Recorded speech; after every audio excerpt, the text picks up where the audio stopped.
E o Mastermind é uma das coisas mais poderosas, né, de fato, que existem, né, segundo Napoleon Hill. E você funde todas essas mentes juntas, dando origem a uma mente maior. Isso aqui é tão poderoso, cara, que daqui a gente cria uma sinergia tamanha, onde 1 mais 1 não vira 2, vira 3.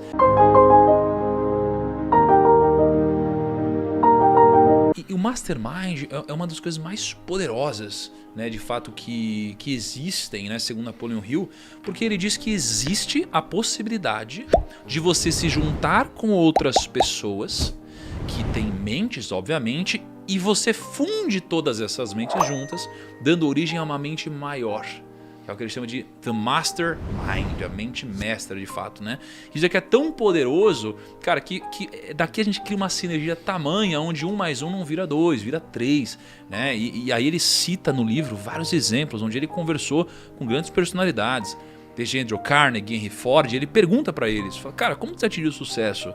E eles respondem, a gente atingiu sucesso, né, porque a gente conseguiu formar, né, um ambiente de colaboração onde todo o nosso time junto formou algo muito maior juntos do que a gente formaria separados, que ele chamou de Mastermind. O Mastermind é uma coisa que ele traz muita humildade pra gente, porque o princípio básico é, você não consegue fazer coisas que são grandiosas se você acreditar que você faz tudo sozinho.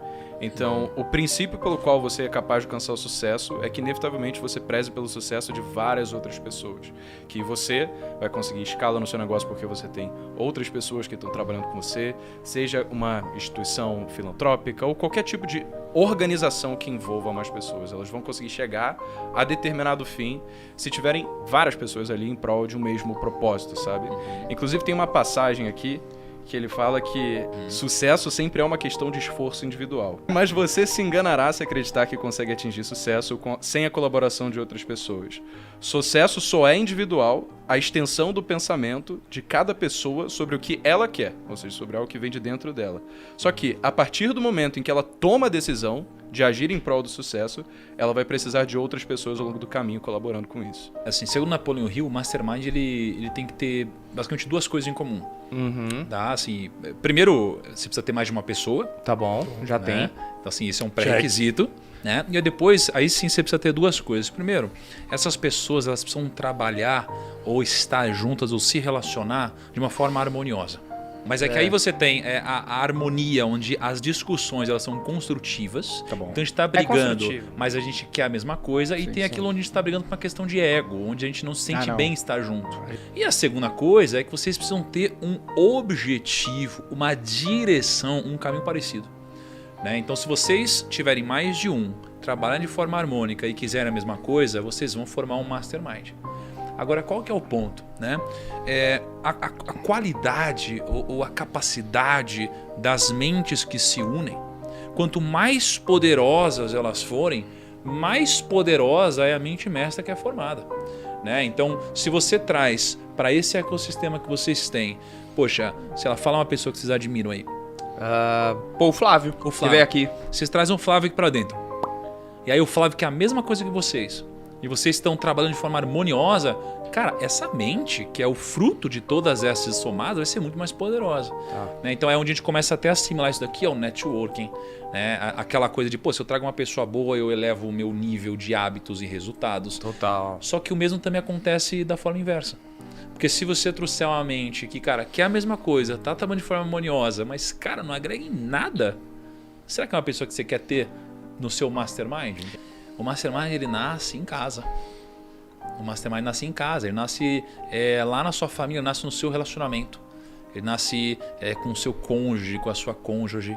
Né? Então, cara, se você forma esse seu primeiro Mastermind, né, e essa pessoa ela não quer a mesma coisa que você, e ela não está trabalhando de forma harmoniosa, a relação não é harmoniosa, existe uma relação de abuso, alguma coisa assim, cara, vocês vão ter um fruto de uma terceira mente muito mais fraca do que as duas isoladas. Então o Mastermind funciona tanto para o bem quanto para o mal. Por isso que é tão importante escolher as pessoas que estão ao seu redor. Né? Então, por exemplo, Perini, você formou o seu Mastermind, o seu primeiro Mastermind talvez lá atrás com a Malu. Né? Assim, você acha que isso daqui acabou formando uma terceira mente ou alguma coisa que ajudou vocês de alguma forma? Eu estava refletindo aqui enquanto você falava, né, que uma empresa desse tipo, com uma equipe com objetivo alinhado, acaba sendo um mastermind. E isso aconteceu antes de existir uma empresa, quando eu conheci a Malu. Isso acontece o tempo todo e é uma coisa fantástica, né? Porque se a gente for parar para pensar na evolução da humanidade, o que nos trouxe até aqui foi, entre aspas, a capacidade de fazer um mastermind. Eu tô pegando uma ideia do Harari. Ele fala que o ser humano, ele tem vantagens sobre os outros animais. E uma dessas vantagens é que a gente consegue acreditar em coisas que não existem e colaborar em torno disso. Então a pessoa que acredita, por exemplo, em uma empresa. A empresa só existe porque a gente acredita nisso. Todo mundo assinou um papel, criou uma pessoa jurídica e quando a gente vende um curso, não vai pro bolso do Thiago, não vai pro bolso do Lucão, do Kaique, vai pro bolso da empresa e depois de pagar os custos da empresa investir, que aí vem alguma coisa pro bolso dos sócios. Então a gente acredita nessa estrutura que ela fisicamente não existe. Eu enxergo o Mastermind exatamente da mesma forma. E por que é tão poderoso isso? Porque como o Thiago disse no começo do podcast, o conhecimento está disperso pela sociedade. Por mais inteligente que seja uma cabeça, como o mundo ele é muito complexo, uma pessoa sozinha não tem todas as respostas. Mas se essa cabeça boa se junta com outras cabeças boas e todas tentando resolver um mesmo problema, a chance de obter a resposta é muito maior no final das contas. E aí, cara, assim, você tá falando sobre o conhecimento disperso pela sociedade, né? Napoleon Hill diz que tem 3 tipos de fontes de conhecimento. Napoleon Hill diz o seguinte, ele diz que conhecimento é poder.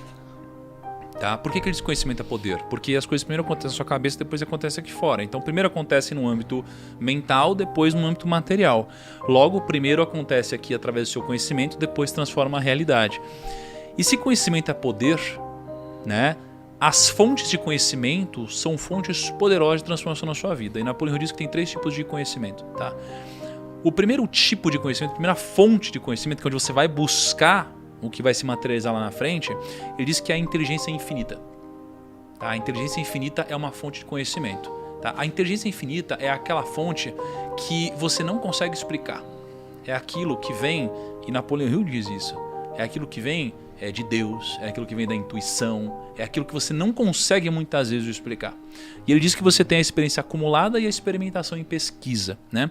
A experimentação em pesquisa é um pouco do que o Perini fala, quando o conhecimento é disperso pela sociedade. É o seguinte, você tem conhecimento nesse livro, e isso é poder, mas você não lê o livro, então, cara, você não adquiriu esse conhecimento, mas ele existe. Ele é uma fonte de poder que você não acessou. E a gente tem, no nosso mundo, tem museu, você tem livros, você tem escola, você tem faculdade, você tem um monte de coisa. E você tem a experiência acumulada que tem a ver com a sua experiência de vida. Então essas 3 fontes de conhecimento são que vão gerar as 3 fontes de poder na sua vida. Né? Então ele diz, cara, se você for atrás disso, você vai evoluir. E quando a gente for mastermind, cara, a gente vai aumentar as fontes de conhecimento, logo a gente vai aumentar a nossa capacidade de transformação. Quando eu estava na faculdade, tinha um movimento chamado Empresa Júnior. E a gente fecha projetos em Empresa Júnior. É basicamente uma iniciativa que tem vários alunos universitários que trabalham para vender projeto, elaborar estratégia de marketing, para vender. E é bem legal. E eu fazia parte de uma empresa júnior chamada Fluxo, era lá do FRJ. E eu me lembro que teve uma vez em que eu vendi meu primeiro projeto. Tava eu e um amigo. A gente tinha acabado de fazer uma reunião de negócios para vender para uma panificadora um estudo de layout. Basicamente, era o que a gente estava fazendo quando fazia a engenharia de produção. E aí a gente foi comemorar. Foi num bar, perto da sala onde a gente tinha feito a reunião. Foi tomar um chopp. E a gente começou a conversar. Cara, que maneiro seria se a gente pudesse trazer um veículo de informação que trouxesse conhecimento sobre negócios, só que de forma jovem. E aí, ali surgiu os primeiros pensamentos do que viria a ser jovens de negócios. Então, quando penso em jovens de negócios, o sentimento de comunidade, no caso pelo nome sendo plural, jovens, na verdade ele existe hoje, mas começou com 2 pessoas que sentaram juntas em um momento de euforia para basicamente pensar numa iniciativa que até então não existia. Então, esse momento, caso 2 pessoas não tivessem se juntado, criado uma espécie de mente mestra para fazer aquilo acontecer, talvez não fosse permitir que eu tivesse o privilégio de estar conversando com vocês hoje, porque nada disso teria acontecido depois. Então, acho que esse, na minha vida, seria o maior exemplo prático disso. Sim. O Napoleon Hill, ele pegou essas leis da observação de casos de sucesso, né? E isso até traz assim um conceito jurídico que hoje o pessoal que estuda direito com certeza conhece, mas a maior parte das pessoas não.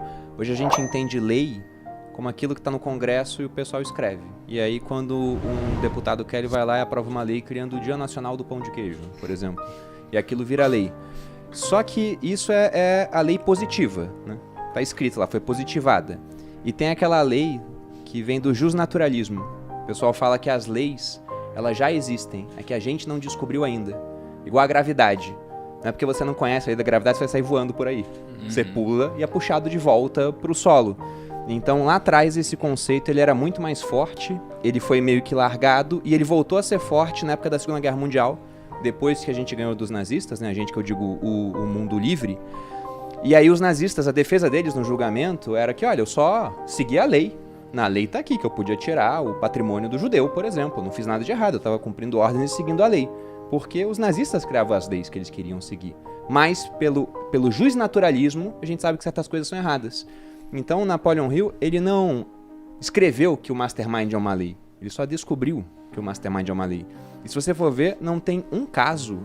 Não vou falar que não tem um caso de sucesso, talvez tenha. Mas alguém criou alguma coisa muito grande sem ter feito um Mastermind. É muito difícil, porque ninguém cria algo grande sozinho.